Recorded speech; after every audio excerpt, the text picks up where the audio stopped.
నాని, నీ గొలుసు ఒకసారి ఇవ్వు.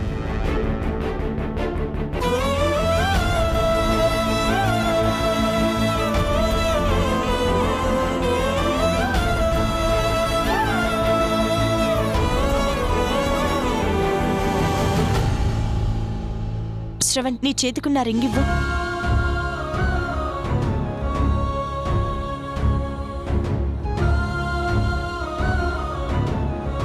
వదినా, ఇప్పుడు ఇవన్నీ ఎందుకు వదినా? మన దగ్గర క్యాష్ లేదు కదా, ఈ నగలు తాకట్టు పెట్టి లాయర్ గారికి డబ్బులు ఇస్తాను. సరస్వతి, నీ గాజులు తీసుకురా. దాక్షాయిని, నీ నగలు కూడా తీసుకురా. సారీ అక్క, నేనివ్వను.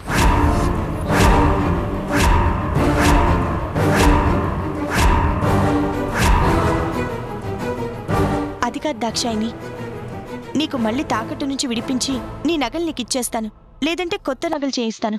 వెళ్ళి తీసుకురా. అవసరం లేదక్క, ఇప్పటిదాకా జరిగిన నష్టం చాలు. ఒక్కొక్కటిగా అన్నీ పోతున్నాయి. అఫ్కోర్స్ నువ్వు చేయించిన నగలే కావచ్చు, కానీ నేను ఇవ్వలేనక్క. I'm sorry.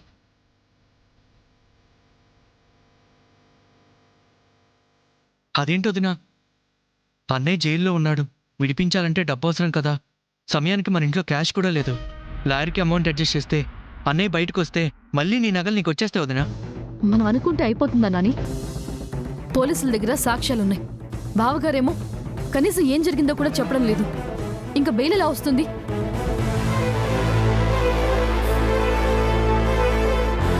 మనకున్నవన్నీ ఊడ్చిపెట్టుకుపోతే రేపు మన పరిస్థితి ఏంటి?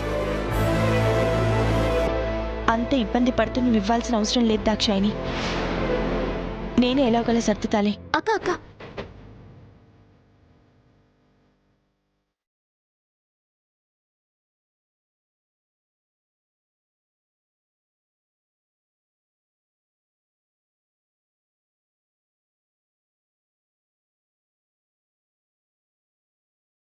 ఇగో అక్క, నా తాను ఇవే ఉన్నాయక్క, తీసుకో. అయ్యో చిట్టి, వద్దు, ఉంచుకో. ఊకో అక్క, తీసుకో అక్క. సెల్లే, తీసుకో సెల్లే, కాదనుకో.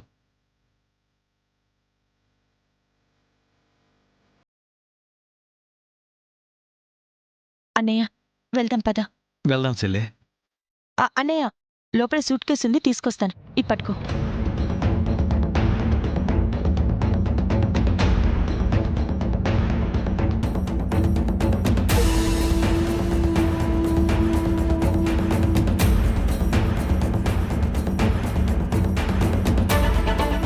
ఏమైంది దాక్షాయిని నీకు? బావగారి గురించి, అక్కిచ్చే నగల గురించి వదిలే. అక్క మనకు జీవితాన్నిచ్చింది. నువ్విలా అంటే తనెంత బాధపడుతుందో ఆలోచించు. బావగారి గురించి కాకపోయినా అక్క కోసమైనా నీ నగలు ఇవ్వడం మంచిదని నా అభిప్రాయం.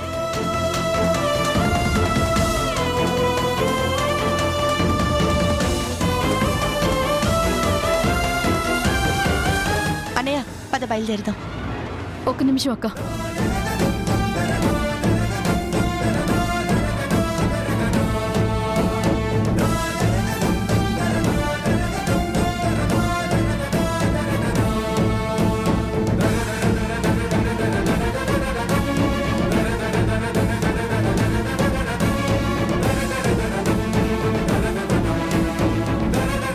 కనీసం నీ గురించైనా నేను అలా మాట్లాడుండకూడదు. తీసుకో అక్క.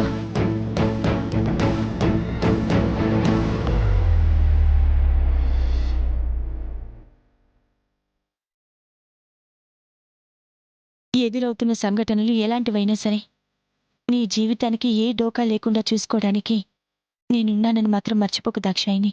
సరే అక్క. పదన్నయ్య, వెళ్దాం. అక్క, ఇవి కూడా తీసుకెళ్ళు.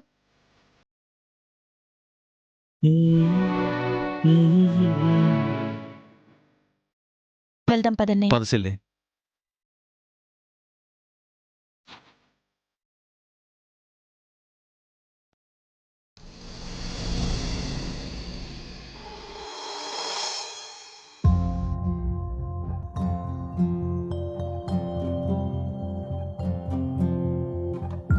ఎక్కడుంది తమ్ముళ్ళ సైన్యం?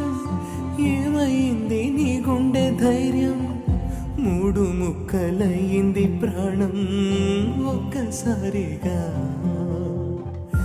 ఎవరి ఇంట వెన్నెల కోసం చేసినావు ఈ వనవాసం.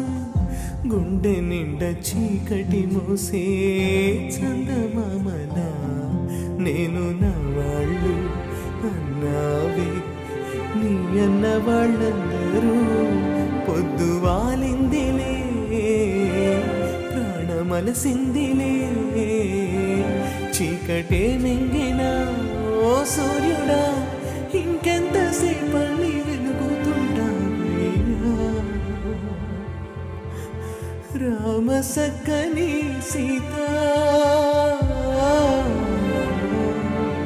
ఎవరు రాసినారు ఈ రాత.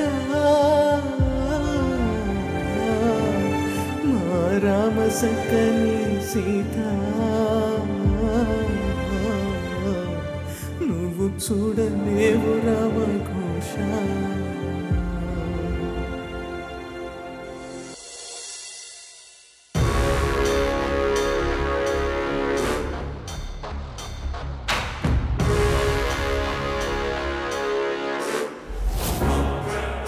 నమస్కారం లాయర్ గారు. నమస్తే నమస్తే సార్, కూర్చోండి.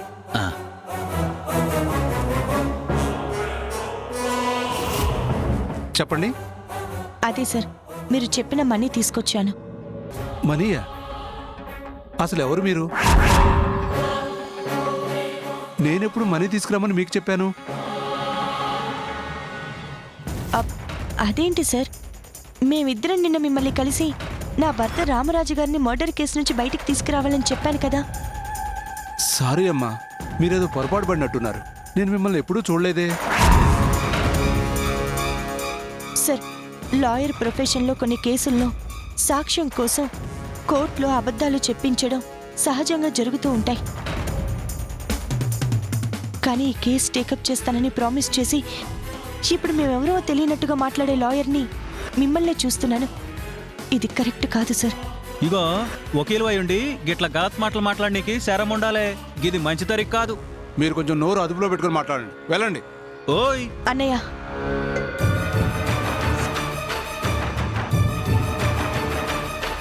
పద వెళ్దాం.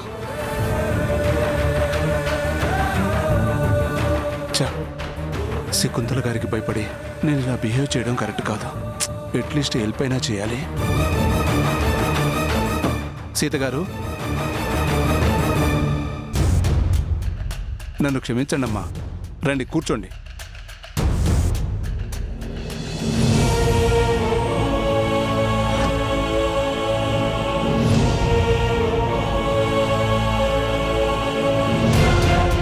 సీత గారు, మిమ్మల్ని రామరాజు గారి మంచితనాన్ని దృష్టిలో పెట్టుకొని చెప్తున్నాను. నేనే కాదు, ఏ లాయర్ కూడా ఈ కేసుని టేకప్ చేయడు. పోలీస్ డిపార్ట్మెంట్ నుంచి కూడా మీకు ఎటువంటి కోఆపరేషన్ ఉండదు. ఎందుకు సార్? పలుకుబడి డబ్బు మంచిని చంపేస్తుంది, న్యాయాన్ని సమాధి చేస్తుంది. నేను మీకు ఒకే ఒక్క సాయం చేస్తాను. మీ భర్త రామరాజు గారు జైలు నుంచి బయటికి రావాలంటే మీ ముందున్న ఒకే ఒక్క దిక్కు శకుంతలాదేవి గారు.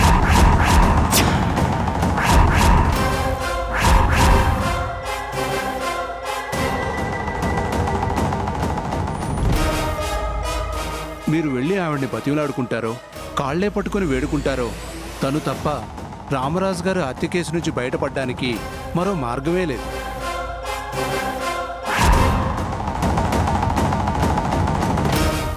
నాకొక విషయం అర్థమైంది.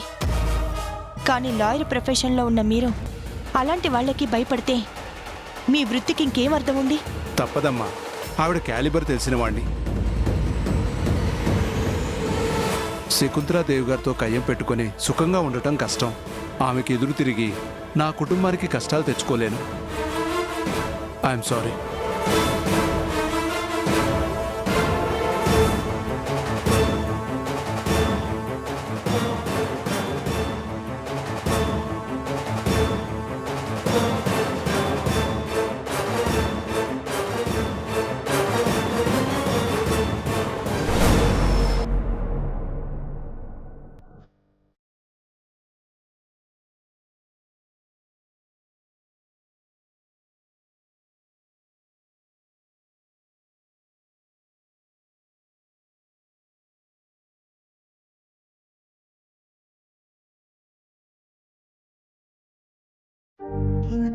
పూసే కయల్ని నేడు వర్ణము లేని అర్థం చేసుకుని భర్త ఫ్యామిలీని కలుపుకుని పోయే భార్య ఆ విషయంలో మాత్రం నేను నిజంగానే కోటీశ్వరుణ్ణి.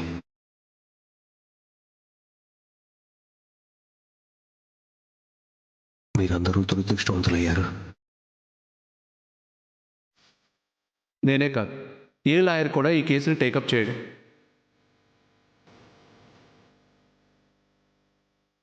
పలుకుబడి డబ్బు మంచిని చంపేస్తుంది, న్యాయాన్ని సమాధి చేస్తుంది.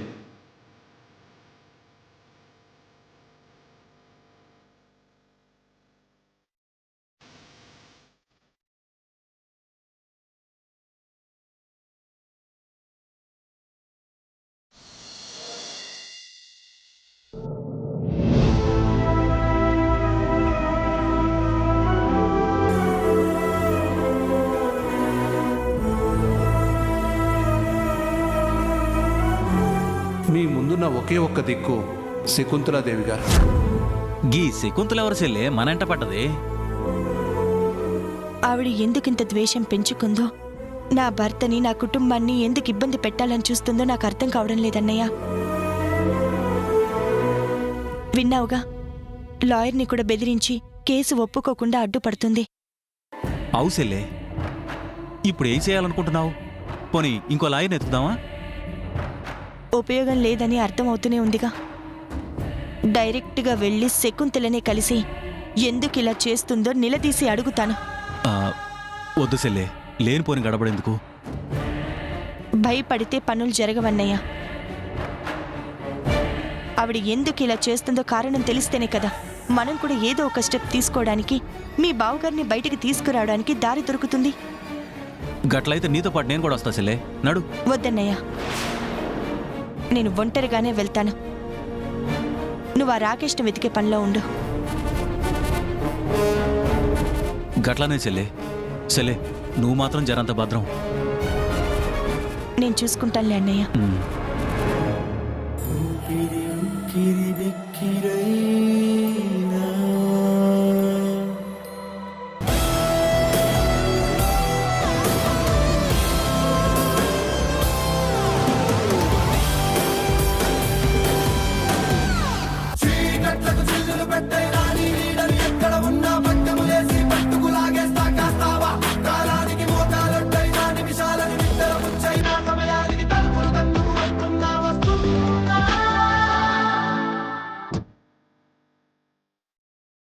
అరే, ఈడు ఇంకా ఇంటికి రాకుండా ఏడ తిరుగుతుండో?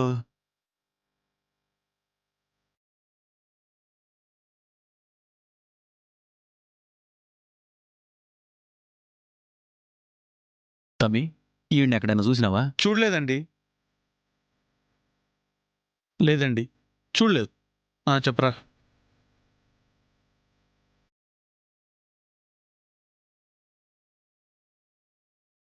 తమ్మి, ఈయన్ని ఎక్కడైనా చూసినారా? లేదండి. నువ్వు తమ్మి? తమ్మి నువ్వు? లేదండి. ఒకసారి సరిగా చూసి చెప్పండి. లేదు, చూడలేదు.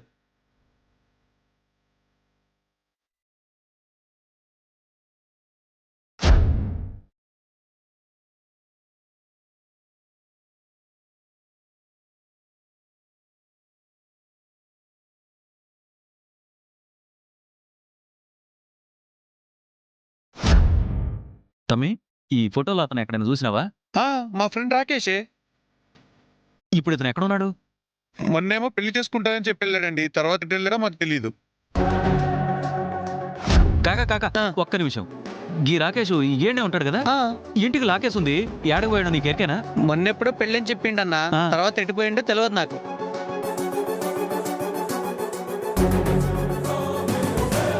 యాడికి పోయిండు?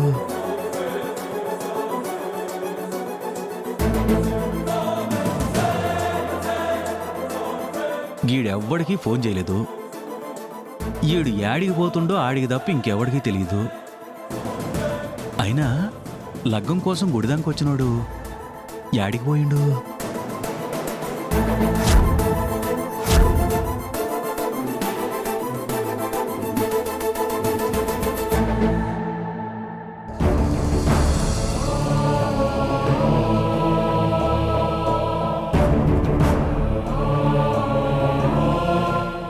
దగ్గర క్యాష్ లేదు కదా, ఈ నగలు తాకట్టు పెట్టి లాయర్ గారికి డబ్బులు ఇస్తాను.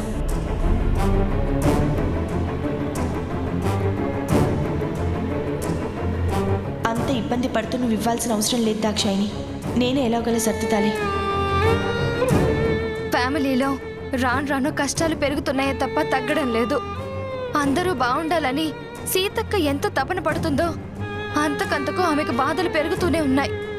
ఆమెకి ఈ సమస్యలన్నీ ఎప్పుడు తీరుతాయో, ఎప్పుడు సంతోషంగా ఉంటుందో.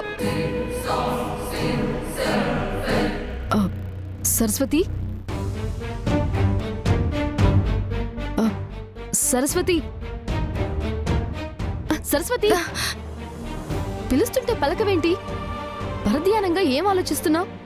వేరే ఆలోచనలే ఉంటాయి దాక్షాయిని. పాపం సీతక్క బావగారిని బయటికి తీసుకురావడానికి ఎన్నో ప్రయత్నాలు చేస్తోంది. మనం కూడా తనకి సపోర్టుగా ఉండలేకపోతున్నాం. మనం సపోర్ట్గా ఉన్నంత మాత్రాన బెయిల్ దొరుకుతుందా సరస్వతి? బావగారే మర్డర్ చేశారని ఆధారాలు పోలీసుల దగ్గర ఉన్నాయి కదా. సీతక్క అనుకున్నంత తేలిగ్గా బావగారిని బయటకు తీసుకురావడం కష్టం. బావగారు నిజంగానే మర్డర్ చేశారు అంటే నువ్వు నమ్ముతున్నావా దాక్షాయిని? నా నమ్మకంతో పనే ఉంది. సాక్ష్యాలైతే ఆయనే మంజులని చంపినట్టు చెప్తున్నాయి కదా.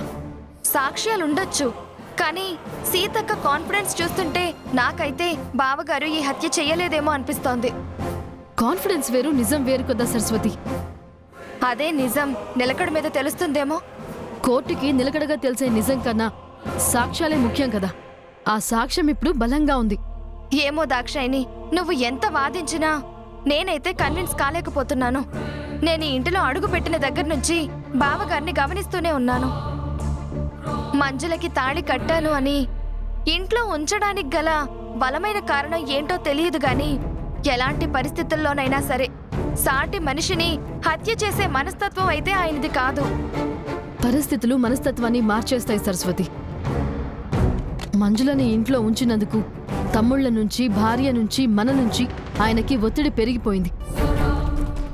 ఫ్యామిలీ గతంలోలా సరైన గౌరవం ఇవ్వడం లేదు. దాన్ని ఇంట్లో నుండి బయటికి పంపేయడానికి చూస్తే మొండిది వినుండదు. గత్యంతరం లేక చంపేశారేమో. అసలు నిజం దేవుడికే తెలియాలి. కాకపోతే సీతక్కను చూస్తుంటేనే నాకు చాలా బాధగా ఉంది. చూద్దాం ఏమవుతుందో.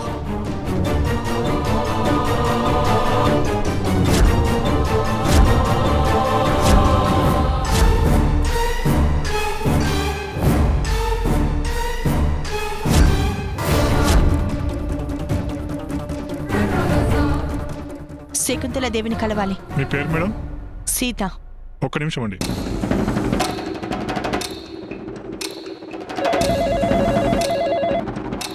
మేడం, మిమ్మల్ని కలవడానికి ఎవరు సీత గారు అని వచ్చారు. పంపించు. ఓకే మేడం, వెళ్ళండి.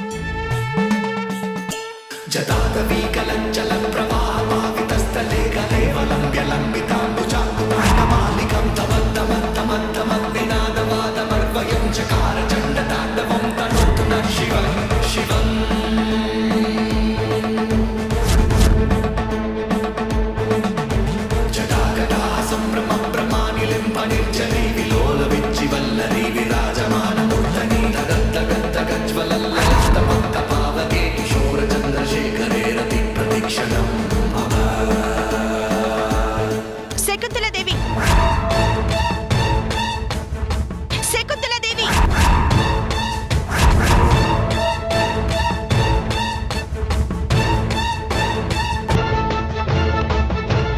శకుంతల దేవి. తగ్గు.